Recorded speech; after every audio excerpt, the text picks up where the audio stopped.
Buat kalian yang pengen ngerasain mewahnya sebuah layar curve AMOLED yang biasa dipakai buat di kelas HP 4-5 jutaan tapi budget kalian cuman setengahnya atau cuman 2 jutaan aja, menurut gua HP ini adalah jawabannya.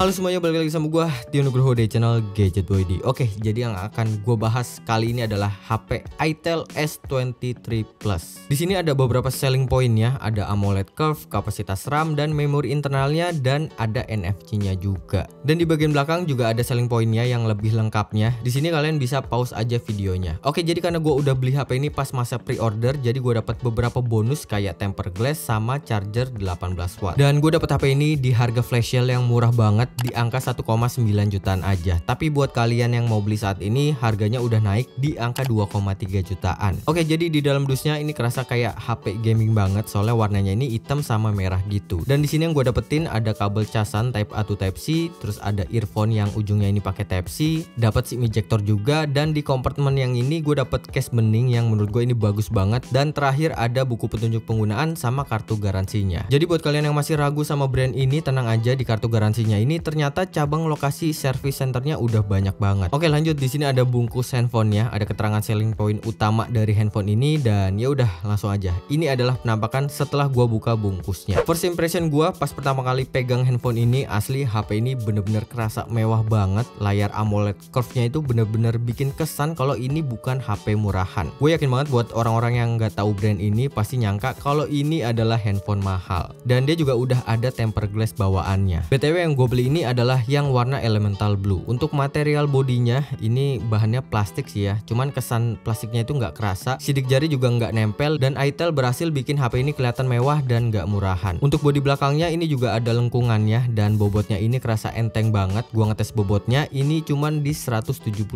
gram aja. Cuma frame kameranya aja yang kelihatan gede banget. Asli gua nggak nyangka bakalan segede gini. Gua coba compare sama iPhone 11 gua dan emang gede banget pak. Dan ya emang desain kamera belakangnya ini kayak HP boba banget, dan malah frame kamera belakangnya ini lebih gede dari HP boba. Dan kira-kira kayak gini kalau gue coba pakein HP ini case. Sayangnya nggak full di sisi kanan dan kirinya. Tapi ya gue ngerti sih, mungkin karena layarnya ini curve makanya dikasih case yang seperti ini. Untuk resolusi kamera utamanya dia pakai 50 megapiksel, kamera deep yang 0,08 megapiksel, dan lampu flash. Kalau yang ini gue nggak tahu ini apaan, kayaknya cuma hiasan aja. Dan kamera selfie-nya dia punya resolusi 32 megapiksel. Untuk di sisi kanan ini ada tombol on off, terus ada tombol volume yang juga posisinya ini menurut gue udah pas banget, nggak terlalu tinggi dan nggak terlalu kerendahan juga. Di atasnya ada tulisan designed by itel yang bertekstur, di sebelah kiri kosong, dan di bagian bawahnya itu ada slot SIM card yang cuman bisa diisi pakai 2 SIM card dan nggak bisa ditambah micro SD. Terus ada lubang mic, port Type C, dan lubang speaker. Untuk aplikasi yang terinstall di handphone ini tuh minim banget bloatware, ini bagus. Terus gue coba cek storage-nya, yang kepake itu cuma 17 GB-an aja, ini pun termasuk minim banget. Dan di sini gue coba langsung disuruh buat update OS biar nantinya gue dapat fitur kayak dynamic bar dan lain-lain. Untuk spesifikasinya, HP ini pakai layar AMOLED 6,78 inci, resolusinya Full HD+,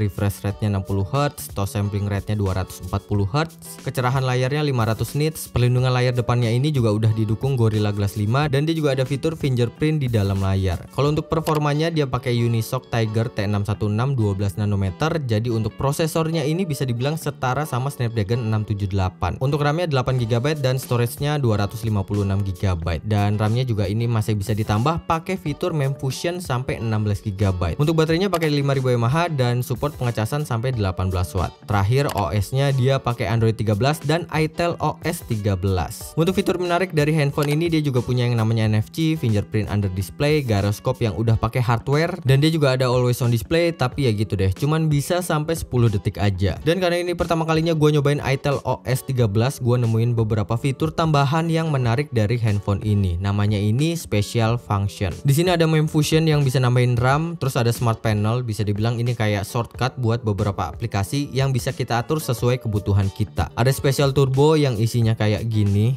Terus ada game mode juga, tapi ya mungkin fitur ini tuh kurang berguna soalnya HP ini kan bukan handphone gaming, tapi seenggaknya fitur ini bisa lebih kepake buat game yang tipenya itu casual. Terus ada dual apps, di sini kita bisa cloning aplikasi kayak Facebook, Instagram dan lain-lain. Ada video assistant yang ini tuh fungsinya bisa buat nonaktifin notifikasi kalau misalnya kita lagi streaming di Disney Hotstar Plus sama Netflix dan lain-lain. Terus ada fitur kids mode yang ini tuh bagus banget buat kalian yang suka ngasih handphone ke anak kalian. Di sini itu bisa batasin aplikasi, terus bisa ngelimit penggunaan dan masih banyak lagi. Terus ada fitur dynamic bar, kalau ini tuh fungsinya buat fitur kayak ala-ala yang ada di iPhone, bisa buat face unlock, background call dan lain-lain. Udah sih, sisanya standar aja menurut gua kayak iSmart yang isinya itu kayak gini, pick proof, lab dan accessibility. Dan di sini gua udah download beberapa game dan gua mau ngasih tunjukin settingannya ke kalian kayak gimana. Untuk Genshin Impact dia cuma bisa dapat di settingan lowest 30 fps, walaupun ini settingannya terendah, seenggaknya dengan harga 2 jutaan bisa main Genshin Impact, menurut gua udah bagus banget. Di sini gua udah coba main sebentar, ini masih oke lah ya, cuma nggak terlalu cocok buat yang hardcore Genshin Impact banget. Kalau cuma buat selesai misi, handphone ini masih oke lah buat dipakai main Genshin Impact. Terus untuk game Mobile Legends gue dapat di settingan frame rate high dan grafik di high juga. Gue coba main sebentar, ini tuh masih kerasa cukup enak, tapi jujur buat gue yang demen banget main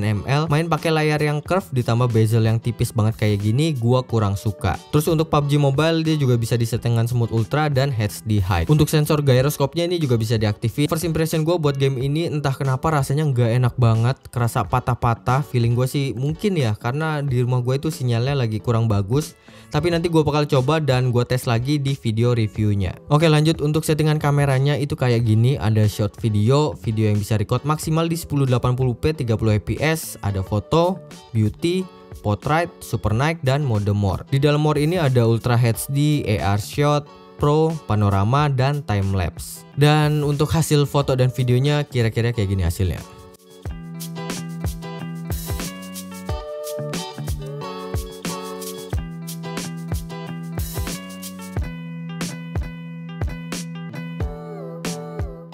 Oke, jadi ini adalah contoh perekaman kalau gue menggunakan Full HD 30 fps dan dia itu agak sedikit goyang,